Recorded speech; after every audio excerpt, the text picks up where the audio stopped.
여러분, 마태복음 강의 37번째 시간이자 너희는 이렇게 기도하라, 우리 주보에 이렇게 기도하라 되어 있는데, 앞으로 우리 방송팀 너희는을 그렇게 첨부하셔서 아마도입니다.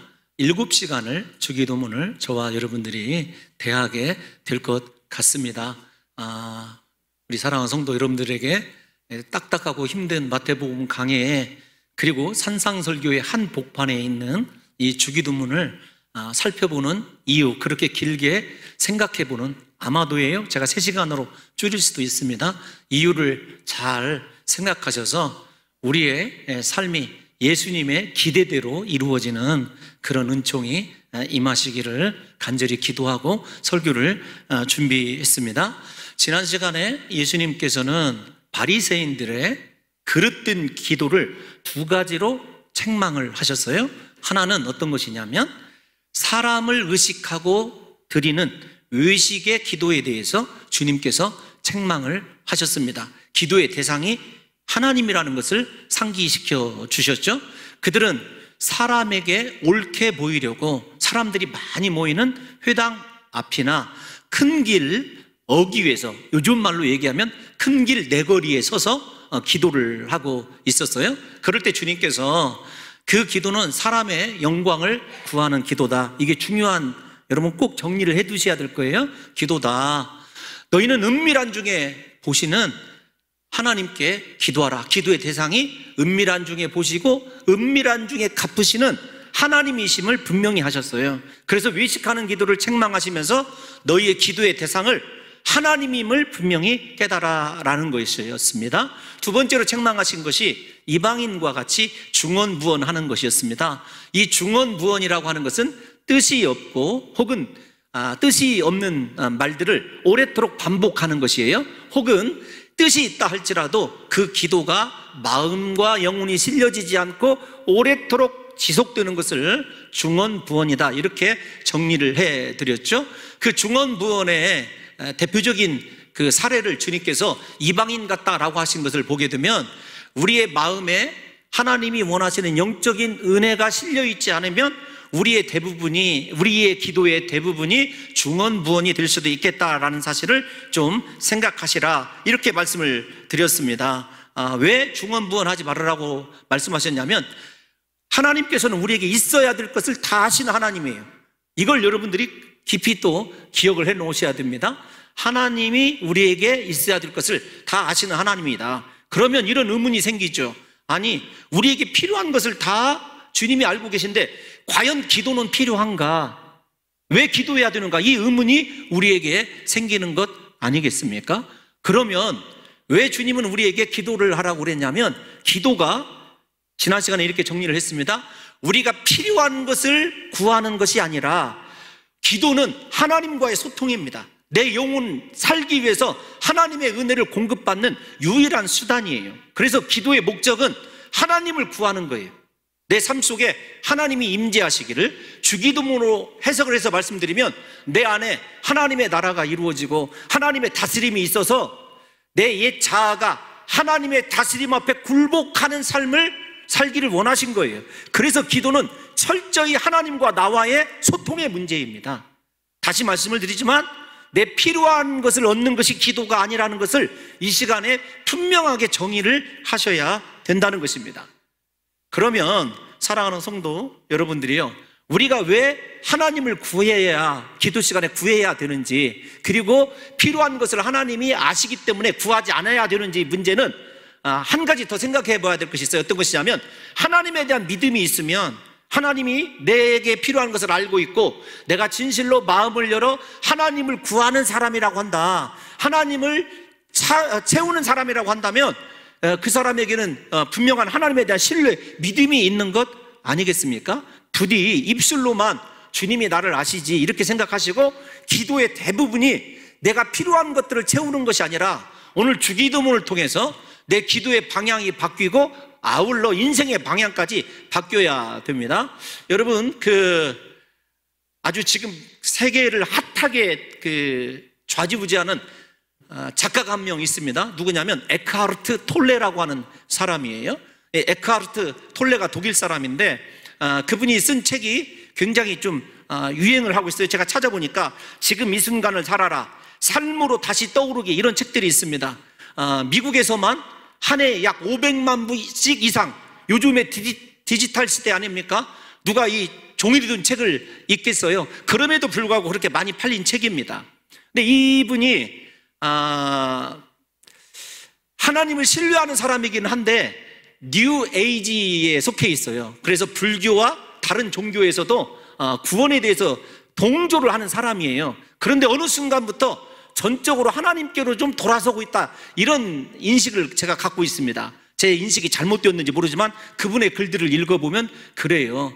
그래서 성도님들께 신앙적으로 권하기는 싫지만 그래도 한번 제목이라도 한번 읽어보시거나 혹은 여러분 검색하셔서 리뷰를 한번, 북 리뷰를 참고하시면 좋을 듯 싶어요. 그분이 어떻게 이야기를 했냐면 이렇게 얘기를 했어요. 이 이야기를 하느라고 여러분들에게 그분에 대해서 소개를 했는데 그대로 읽어드릴게요. 무엇인가를 위해 기도할 때 나는 기도하는 것이 아니다. 그러니까 내게 필요한 목적을 가지고 기도하는 것, 그것 자체는 기도가 아니다라는 거예요. 그러면서 뭐라고 얘기했냐면 그 무엇을 위해서도 기도하지 않을 때야말로 진정한 기도를 하는 때이다. 하나님을 제외한 그 무엇인가를 위해 기도하는 것은 우상이나 불이라 불릴 수 있다. 올바른 기도는 영혼과 진실 속에서 우러나오는 기도다. 우리가 하나님 아닌 것을 위해 기도할 때 기도에 관한 잘못되고 비신앙적인 어떤 것이 개입되며 이것은 미성숙의 표지이다. 저는 크게 공감을 해요. 이분의 신앙의 백그라운드를 떠나서 이 대목만큼은 이보다 더 주기도문이 얘기하는 기도가 무엇인지를 정확하게 여러분 정리를 해놓은 글을 아직 발견하지 못했습니다. 우리 사랑하는 성도 여러분들과 제가 이 시간에 내 기도가 과연 주님께서 가르쳐 주시고 주님이 원하시는 기도에 합당한지를 좀 생각해 보셔야 합니다. 여러분들은 하나님만을 구하고 있습니까? 아니면 아직도 우리 속에서 다 알고 계시는, 하나님을 믿는다고 하면서도 다 알고 계시는 것들로 내 기도 시간을 채우고 있지는 않은지를 고민을 해보자라는 거지요. 기도가 단순하게 우리에게 필요한 것을 구하는 것이 아니라 하나님을 구하는 것임을 알 수 있는 것이 있습니다. 예수님의 생애를 보면 알 수가 있어요. 예수님의 공생애를 보면 딱 한마디로 요약이 가능하더라고요. 하나님과의 소통이었습니다. 예수님은 원래 기도가 필요 없으신 하나님 아니십니까? 그런데도 성경을 읽어보면 예수님은 밤이 늦도록 기도하셨고 새벽 미명에 일어나셔서 또 기도하셨어요. 심지어 예수님의 사역을 펼쳐놓고 보면 기도로 시작을 하셨습니다. 공생애를 시작하시기 전에 40일 동안 금식하시며 기도하셨지 않습니까? 그리고 마지막 십자가에 죽으시는 순간 십자가에서 남기신 7마디를 우리가 가상칠언이라고 하지 않습니까? 그 십자가에서도 남기신 7마디 가운데 3마디가 기도예요. 그 3마디의 기도 가운데 기도가 처음과 중간과 마지막을 장식하고 있다는 거 아세요? 예수님은 기도로 시작을 하시고 기도로 인생을 마치셨어요. 그런데 예수님의 기도를 보면 무언가 필요한 것을 한 번도 구한 적이 없다는 것을 여러분들이 성경을 읽어보시면 아시게 될 거예요. 예수님이 원하시는 것은 하나님의 뜻이었습니다. 이 땅에 오신 하나님의 뜻을 성취하고 이 땅 가운데서도 하나님과 기도를 통해서 하나 되는 것이었죠. 그래서 기도는 하나님을 구하고 내가 하나님과 하나 되게 하는 가장 은혜스러운 삶의 방편이에요. 기도를 생각하면은요, 감격이 되고 감동이 되어야 돼요. 우리가 지난 시간에도 제가 여러분들에게 인용해 드렸습니다만 364장 내 기도하는 그 시간, 그때가 귀하고 즐겁다. 세상 근심 걱정에 얽매인 나를 위하여. 여러분 그 가사를 한번 생각해 보세요. 목회자로서 참 교회에 사는 행복이 어떤 것인 줄 아십니까? 그냥 밤에 불현듯 잠 못 이루고 잠 깰 때도 내려와서 기도할 수 있고 이곳에서 하나님이 나를 기다리신다 라고 하는 것만 생각하면은요, 내가 무엇이 가운데 하나님이 나를 기다리고 있는 걸까? 여러분 그것만 생각해도 마음에 얼마나 큰 감동이 되는지 몰라요. 은혜가 돼요. 그러므로 우리 사랑하는 성도 여러분들과 제가 예수님의 생애를 한번 생각해 보십시오. 예수님은 무엇인가를 얻기 위하여 기도하신 것이 아니라 기도를 통하여 언제나 자신이 하나님께 속한 분이심을, 하나님과 하나임을 확인하셨던 거예요. 그래서 예수님은 날마다 기도에 자신의 모든 것을 다 걸었던 것을 보게 됩니다. 그러므로 사랑하는 성도 여러분들과 제가 기도가 끊어졌다? 하나님과 끊어진 사람이에요. 영혼의 호흡이 멈췄다. 지난 시간에 말씀드렸지 않습니까? 기도는 우리에게 중요한 어떤 하나님과의 은혜를 공급받는 통로이기 이전에 하나님과 내가 하나 되는, 같은 말인지 모르겠습니다만은 없어서는 안 될 중요한 순간이에요. 그래서 이렇게 생각하십시오. 기도의 자리를 떠난 사람은 하나님과 관계가 끊어진 사람이에요. 마치 베어진 나무와 같고, 여러분들과 제가 잘 아는 대로 꽃이 꺾어져서 화병 속에 있는 것과 동일합니다. 생명이 끝난 거예요. 기도의 자리를 떠났다라고 하는 것은. 여러분, 기도의 거장 지난 시간에도 한번 소개해드렸습니다. E.M. 바운즈가 뭐라고 얘기했냐면, 신앙생활에 있어서 기도를 대신할 만한 것도 없고 기도에 버금가는 것도 없다. 기도를 빼버린 신앙생활은 존재할 수 없다. 신앙생활이 뭐라고요? 기도예요. 기도가 우리의 전부입니다. 예수님도 사역보다도 기도가 우선이셨어요. 그래서 더 첨부하자면 제자들을 뽑기 전에, 죽은 나사로를 살리시기 전에 늘 하나님을 바라보면서 자신의 사역이 하나님과 합당한지를 확인하셨던 거죠. 이걸 생각한다면 사랑하는 성도 여러분과 제가 이 시간에 기도에 대해서요 또 다른 사고를 가져야 돼요. 내가 기도가 멈췄다, 기도하지 않는다 라고 하는 것은 하나님과의 관계에 심각한 문제가 있다는 것을 인정하셔야 돼요. 그래야 치유의 역사가 일어나는 것 아니겠습니까? 기도가 이렇게 중요한 것이기 때문에 예수님께서 너희는 이렇게 기도하라, 바리새인들의 기도를 두 가지로 책망하시고 제자들에게 기도를 가르쳐 주셨어요. 그러면 그 기도의 내용을 알면 기도를 들으시는 예수님, 우리의 기도를 예수님이 들으시지 않습니까? 그 예수님께서 왜 이렇게 기도하라고 하셨는지를 우리 사랑하는 성도 여러분들과 제가 역으로 고민을 해보셔야 되고, 이 주기도문을 우리가 살펴볼 때에 주님이 우리에게 원하시는 것이 무엇인지, 우리의 삶이 어떤 것인지를 아울러 깨달을 수 있게 된다는 거죠. 주기도문을 공동중앙교회 부임해서 세 번째 강해를 하는 것입니다. 기억나시죠? 주기도문은 크게 세 개의 구조로 이루어져 있어요. 어떤 것이냐면 하나님을 부르는 것, 하늘에 계신 우리 아버지여 부르는 것입니다. 두 번째로는 간구가 포함이 되어 있어요. 그 간구는 전통적인 견해에 의하면 6가지, 그 다음에 조금 더 자세히 나눈 분들은 7가지 간구로 봐요. 그 다음에 마지막 세 번째는 독솔로지, 하나님께 속령, 영광 돌리는 부분이에요. 그런데 두 번째 6가지의 간구에는 두 개로 나눌 수가 있습니다. 어떤 것이 있냐면 하나님에 대한 간구가 3가지, 그 다음에 사람에 관한 간구가 3가지예요. 만약에 7가지로 본다면 사람에 관한 이 간구가 4가지라고 그렇게 이야기할 수 있겠네요. 어쨌든 여러분, 주기도문을 우리가 생각해 보면 이렇게 생각을 하죠. 구주를 왜 말씀을 드렸냐면, 다음 시간에 말씀드릴 것을 미리 말씀을 드리냐면, 하늘에 계신 우리 아버지여, 그 다음에 나라와 권세와 영광이 아버지께 영원히 있나이다. 하나님 아버지로 시작해서 아버지의 영광으로 끝나요, 기도가. 그러니까 기도의 핵심이, 주기도문이 전체 무엇으로 싸고 있냐면 하나님으로 싸고 있고 하나님의 영광이 그 기도를 뒷받침하고 있어요. 그러니까 주기도문에서 하나님 아닌 것은 없다라는 것을 여러분들이 먼저 인식을 하셔야 돼요. 그러면 주님이 주기도문을 왜 가르쳐 주셨느냐? 제자들에게 너희 인생의 목적이 하나님이어야 되고, 네 기도의 간구의 전체가 하나님이어야 되고 하나님의 영광이어야 된다는 것을 가르쳐 주실 뿐만 아니라, 이 주기도문을 통해서 네 삶의 방향이 지금 어디로 가고 있는지를 확인할 수 있도록 주님께서 이 주기도문을 가르쳐 주신 거예요. 다시요? 하나님밖에 없습니다. 그러면 하나님의 영광을 구하는 것이 주기도예요. 우리 인생의 목적이 무엇이던가요? 우리 성경을 통해서 확인해 볼까요? 우리가 잘 압니다. 우리 인생의 목적이 무엇인지. 우리 이사야 43장 7절 한번 읽어볼까요? 함께 읽겠습니다. 시작. 내 이름으로 불려지는 모든 자, 곧 내가 내 영광을 위하여 창조한 자를 오게 하라. 그를 내가 지었고 그를 내가 만들었느니라. 우리 인생의 존재 이유가 무엇이라고요? 하나님이 왜 우리를 지으셨어요? 하나님의 영광을 위한 존재예요. 하나만 더 신약에서 많이 있지만 찾아볼게요. 고린도전서 10장 31절 한번 다 같이 읽어보겠습니다. 시작. 그런즉 너희가 먹든지 마시든지 무엇을 하든지 다 하나님의 영광을 위하여 하라. 여러분 분명히 확실히 깨달으셔야 될 것이 어떤 것이냐면, 기도도 하나님과 하나님의 영광, 우리 인생의 존재 이유와 목적도 하나님의 영광이라는 것이 분명하게 보여져야 된다는 거예요. 사랑하는 성도 여러분, 그래서 예수님은 우리가 기도할 때마다 우리의 모든 것이 하나님을 향하여 온전하게 서 있어야 될 것을 기도로 가르쳐 준 거예요. 기도는 하나님 앞에 나를 온전하게 서 있는 것입니다. 내 인생의 방향을 온전하게 가게 하는 것이 기도예요. 그래서 제가 기도를 이렇게 명명을 했어요. 주기도문을. 내 인생의 내비게이션. 주기도문은 그래서 단순한 기도문이 아닙니다. 하나만 더 확인을 해볼까요?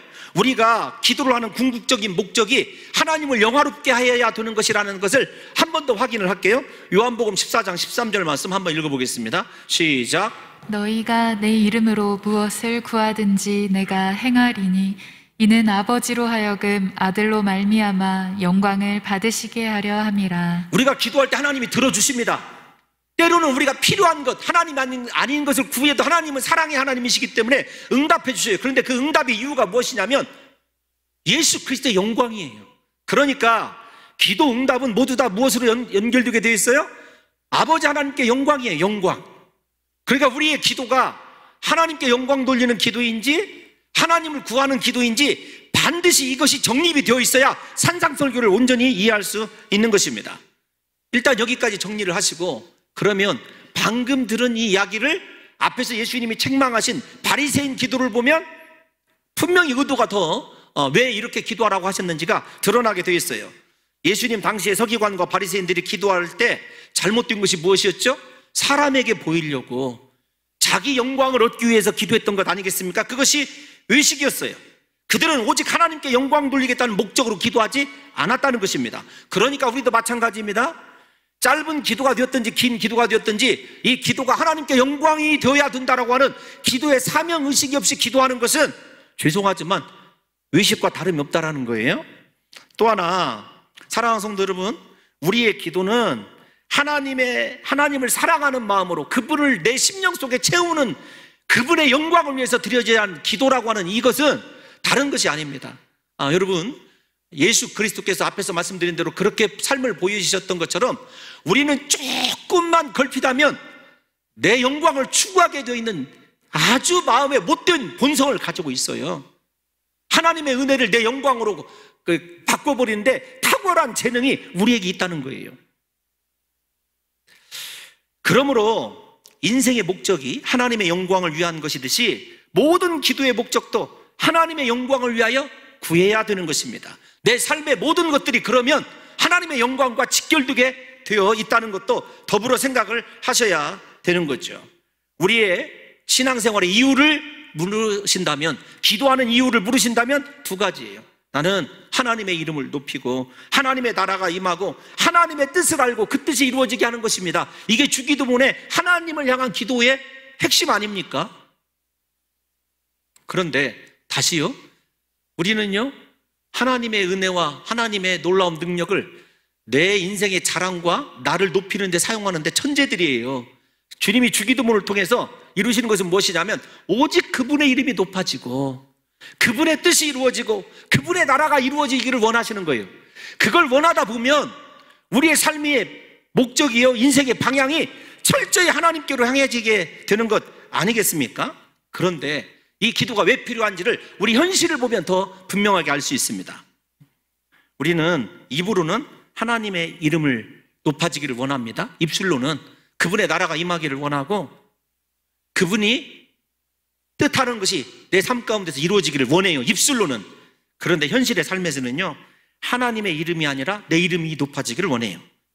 하나님의 나라가 아니라 나의 나라가 강화되기를 원합니다. 내가 권세가 있어서 떵떵거리고 살기를 원하는 거죠. 하나님의 뜻이 아니라 내 뜻을 이루기 위해서라고 한다면은요 온갖 실수, 예수 믿으면서도요 온갖 거짓말 여러분 일삼는 것이 우리의 모습이 아니냐는 거죠. 그래서 하나님께서 우리를 그분의 창조하신 목적대로 살아가기를 원하셔서 우리들에게 주기도문을 가르쳐 주신 거예요. 주기도문을 그래서 입술로만 암송해서는 안 되는 것입니다. 날마다 매 순간마다 우리가 주기도문을 간절히 묵상하며 기도해야 될, 간절히 이 기도에 대해서 기도해야 될 이유는 앞에서 말씀드렸습니다. 예수님이 가르쳐 주신 기도일 뿐만 아니라 기도를 들으시는 예수님이 나에게 알려준 기도이기 때문에 그래요. 그래서 이 기도를 묵상하고, 헬라어로는 이 단어가요 72개밖에 안 돼요. 짧은 기도이지만 이 속에 하나님이 나에게 보여주시는 인생의 살아가는 태도와 방법이 들어있다는 것을 알고 이 기도를 드린다면요, 우리의 삶이 그렇게 기도대로 바뀌게 되어 있다는 것이 제 주장입니다. 사랑하는 성도 여러분, 주기도문을 통해서 기도가 달라지게 되면요, 내가 하나님이 원하시는 방향으로 인생을 제대로 살아갈 수 있어요. 주기도문을 암송하다 보면 내 인생의 목적과 삶의 방향이 제대로 가고 있는지 가고 있지 않은지를 알 수 있다는 것입니다. 주기도문을 통해서 산상설교를 함축적으로 해석해 놓은 말씀이 마태복음 6장 33절이에요. 그러니까 산상설교를 주기도문의 시각으로 바라본 말씀이 마태복음 6장 33절입니다. 우리 다 같이 한번 읽어볼까요? 시작. 그런즉 너희는 먼저 그의 나라와 그의 의를 구하라.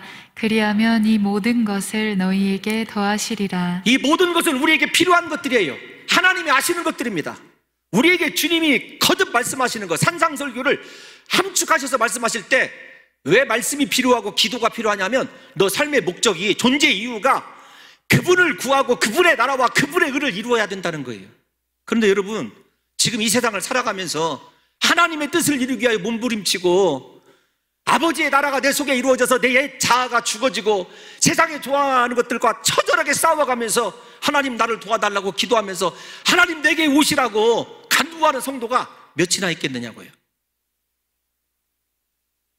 다시 말씀을 드리지만 주기도문에서 우리 인생에게 교훈하는 것은 하나님의 영광, 하나님의 나라, 우선의 삶을 살라는 거예요. 삶의 우선순위를 온전히 바꾸어 놔버리라는 것입니다.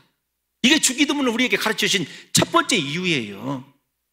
사랑하는 성도 여러분들이요, 우리에게 있어야 할 필요한 것들을 먼저 구하고 그 다음에야 하나님의 의와 나라를 구하는 것은요, 이방인들이 구하는 것입니다. 왜 예수님이 이 주기도문을 이렇게 기록해 주셨냐면, 지난 시간에 제가 여러분들에게 바리새인들이 드리는 두 번째 18개 기도 기억나십니까? 제가 쉐몬의 에스레라고 가르쳐준 기도 기억나실 거예요. 18개의 조항에다가 각 조항에 또 덕지덕지 붙여놓은 기도문이 있어요. 이 18개의 조항의 기도문에 무려 17가지가 자신의 삶을 위한 것이었어요. 그리고 마지막에 한 가지만 어떤 것이냐면, 하나님 나라 임할 때 나를 기억해달라는 거예요. 너무 약삽하지 않습니까? 그래서 예수님께서 중언부언하는 기도에다가 바리새인의 기도를 책망하신 것이 그 이유 때문에 그래요. 그러니까 여러분 잘 생각해 보세요. 유대인들의, 바리새인들의 가르침대로 이 기도에 익숙했던 제자들이 어머나 이거 틀리네? 제자들에게 주기도문이 들려졌을 때는요, 혁명적인 기도문이라는 것을 여러분들이 알아채셔야 돼요. 다시 말씀을 드리지만 중언부언하는 기도에 대해서 바리새인들의 기도를 책망하셨을 때 제자들은 아 그런가 보다 했을 거예요. 그런데 주님이 기도문을 가르쳐 주셨을 때 자기들이 지금까지 뼛속 깊이 알고 있었고 새겨져 있었던 기도가 잘못되었다라고 하는 것을 깨달아 알아야 했기 때문에 이건 충격 중에 대충격인 거죠. 이런 겁니다. 여러분들이 생각할 때 지금까지 진리라고 생각하고 배워왔는데 그 진리가 거짓이라는 것을 알게 되었을 때 여러분 받게 되는 충격을 생각해 보세요. 제자들이 지금 그런 거예요. 그래서 예수님께서 주기도문을 통해서 지금까지 그들이 교육받았고 알고 있었던 기도의 순서를 완전히 확 바꿔놓으신 거예요. 무엇이 우선이라고요? 하나님, 하나님의 나라, 하나님의 의, 그분에 의하여 다스림받는 인생, 그것이 가장 축복된 인생이다 가르쳐주는 것이 주기도문이라니까요. 그러면 우리 사랑하는 성도 여러분들과 제가 지적하지 않아도 야 이거 내 인생의 목적이 잘못되었구나, 내가 하나님 앞에 기도하는 것조차 세상을 향한 내 탐욕에 지나지 않았구나라는 사실을 깨닫고 회개하는 역사가 일어난다면 우리가 산상설교를 배우는 것, 주기도문을 통해서 우리가 인생을 새롭게 하는데 결정적인 계기가 되지 않을까 생각을 합니다. 그러므로 사랑하는 성도 여러분, 이 주기도문은 인생의 우선순위를 바꾼 거예요. 하나님 나라를 위하여 자신의 모든 것을 내려놓게 하고 인생에 중요하다고 생각했던 것들을 하나님을 신뢰하는 믿음으로 뒤로 밀어야 하기 때문에 그래요. 내 삶의 다급한 것들을 뒤로 미루어 놓는 능력이 이 주기도문을 통해서 우리에게 주어지게 되어 있다는 것입니다. 예수님은 제자들에게 땅의 것을 위하여 기도하지 말고 하늘의 것을 위하여 기도하라고 우리에게 가르쳐주고 있는 거죠. 주기도문은 우리 삶을 하나님을 향하도록 하는 놀라운 변화를 촉구하는 예수님의 기도예요. 예? 우리의 삶의 변화가 일어나야 됩니다. 인생의 목적이 달라져야 돼요. 예수 믿는다면서요. 왜 예수 믿는다고 하면서 또 그렇게 바리새인들과 똑같이 땅의 것만 추구하느냐? 너 제자라면서. 이런 말이 있습니다. 기도는 삶을 담고 삶은 기도를 담는다. 오늘날 기독교가 지탄을 받게 된 것은요, 우리의 기도가 잘못되었기 때문입니다. 기도가 잘못되었기 때문에 땅의 것으로만 가득하기에 우리의 삶이 달라지게 된 거예요. 변질되게 된 것입니다. 하나님의 창조 목적에서 멀어지게 된 거죠. 그래서 여러분들 인생을 바꾸기를 원하고 하나님과 동행하기를 원하신다면요, 기도가 바뀌어야 돼요. 우리의 기도가. 그래서 주기도문은 우리의 기도의 방향도 설정해 줄 뿐만 아니라 기도를 왜 해야 되는지, 내 인생이 어디를 향하여 달려가게 해야 되는지를 분명하게 보여주는 예수 그리스도의 우리를 향한 인생 지도라는 사실을 다시 한번 분명하게 아셔야 돼요. 그러므로 사랑하는 성도 여러분들이요, 주기도문을 통해서 우리는 기도 개혁이 일어나야 됩니다. 제가 참 감사하는 것이 있습니다. 그래도 늘 감사하는 게 새벽마다 우리 성도님들이 지금은 코로나 때문에 많이 떨어져서 한 120명에서 150명 정도 성도들이 매일 기도하는 것을 보면 참 얼마나 감동이 되는지 몰라요. 하나님, 새벽마다 이 성도들이 그렇게 원근 각처에서 자신의 피곤한 육신을 깨우고 하나님을 만나러 왔습니다. 하나님, 제발 좀 만나주세요. 왜 여러분 그분들이라도 사정이 없겠습니까? 왜 피곤한 육신 더 자고 싶지 않겠어요? 왜 일이 없겠느냐고요. 그런데도 그들 심령에 하나님을 구하고 하나님을 여러분 채우기 위해서 달려오시는 것을 생각할 때 너무나 은혜스럽죠. 그럼에도 불구하고 높아심으로 말씀을 드린다면 우리의 기도가 인생의 내 모든 문제를 알고 계시는 하나님을 무시해서 자꾸 하나님께 내가 필요한 것들을 구하는 것이 아니라, 하나님, 오늘은 내가 어떤 삶을 살아야 될까요? 하나님, 제발 제 마음속에 세상을 향한 탐욕과 미움과 정죄가 아니라 그리스도의 십자가 복음과 하나님의 영광만 내 속에 존재하기를 원합니다. 하나님으로만 체험받기를 원합니다. 여러분, 세상의 것으로는요 만족이 없더라고요. 행복이 없습니다. 여러분 경험해 보셔서 다 알잖아요. 하나님 없이는 행복을 누릴 수가 없어요. 제가 제 경험이, 사회적 경험이 일천에서 잘 모르지만 생각해 보세요. 여러분의 꿈이 예를 들면 34평짜리 아파트를 사는 거예요. 그 행복이 영원하던가요? 1년 못 가요. 아니, 하루 만에 깨질 수도 있습니다. 오랜만에 여고 동창을 만났는데 47평짜리 살고 있네. 그 순간에 행복이 깨지죠. 내 남편이 초라해 보이고 저 인간 밥만 죽는 인간 아닌가 등등 부정적인 것, 사람의 소유와 세상 것으로 우리가 만족과 행복을 얻을 수 있던가요? 아닙니다. 제가 목사여서가 아니라 제 조그마한 경험으로는요, 세상에서 어떤 권력을 가져도 그 권력의 끝은 비극이에요. 세상에서 어떤 물질을 가져도요, 그 물질을 가지고 있는 자녀들을 보면 마지막이 비참하더라고요. 아니던가요? 물질을 가지고 있는 자녀들의 삶을 보십시오. 술 먹고 달려가다가 사고 내서 경찰서에 가서 아버지 이름 더럽히고 마약하고, 이 세상 것의 결말이 행복인 적을 본 적이 있느냐고요. 부디 소원합니다. 우리를 행복하게 하는 것, 우리 속에 하나님을 채울 때만, 그리고 우리 인생 방향이 진짜 행복한 것, 나는 하나님의 영광을 추구하는 사람이다, 나는 하나님의 영광을 위하여 살 것이다 라고 결단하는 것 외에는 인생에 행복이 없더라고요. 부디 우리 사랑하는 성도 여러분들에게 이 주기도문을 통해서 제가 간구합니다. 우리 인생의 방향을 바꾸시고 목적이 하나님인지를 다시 한번 생각하셔서, 비록 우리 교회가 시골에 있는 교회지만 우리 성도들만큼은 진실로 하나님의 영광을 사모하고 나와 함께 하시는 하나님, 나 같은 죄인을 사랑하신 그 하나님, 여러분 이번 주에 말씀을 묵상하면서 제가 느낀 것이 무엇이냐면, 이 쓰레기 같은 인생을 하나님이 부르시고 사용하시는 그분의 은혜를 생각하면 얼마나 행복하고 감사한지 몰라요. 제발 나를 붙들고 나와 함께 하시길 원하시는 그 하나님을 인식하셔서 삶의 목적이 하나님 되시기를 예수님의 이름으로 축원합니다.